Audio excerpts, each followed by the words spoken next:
রানী দ্বিতীয় এলিজাবেথের প্রয়াণে শোকেই যেন নুয়ে পড়েছে পুরো ব্রিটেনের মানুষ। সোমবার রানীর শেষকৃত্যের মাধ্যমে রাজকীয় পরিবারের এই অন্যতম সদস্যকে চিরতরে বিদায় জানাবেন পৃথিবীর মানুষ। রাজপথ থেকে রাজপ্রাসাদ, প্রার্থনা তাই সবটুকুই প্রিয় রানীর জন্য।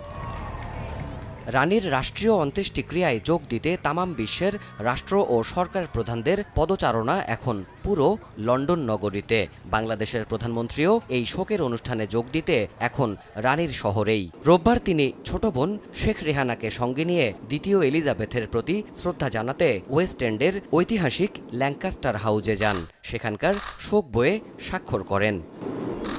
যুক্তরাজ্যে বাংলাদেশের হাই কমিশনারও স্বাক্ষর করেন শোক বইয়ে। সংক্ষিপ্ত স্মৃতিচারণে প্রধানমন্ত্রী বলেন, তার পরিবার সবসময়ই রানীকে সম্মান জানিয়ে এসেছে। I had the opportunity to meet her several times. So as my father also, as a prime minister, met her.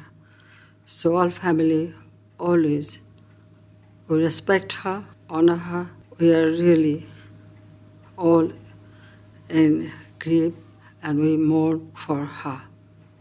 এর আগে রানী দ্বিতীয় এলিজাবেথের শেষকৃত্যে অংশ নিতে যুক্তরাজ্যে রাষ্ট্রীয় সফর করায় প্রধানমন্ত্রীকে টেলিফোন করে ধন্যবাদ জানিয়েছেন ব্রিটিশ সিংহাসনের নতুন রাজা তৃতীয় চার্লস। বাকিংহাম প্যালেস থেকে বাংলাদেশের জনগণের প্রতিও ধন্যবাদ জানিয়ে কৃতজ্ঞতা প্রকাশ করেছেন ব্রিটিশ রাজপরিবার।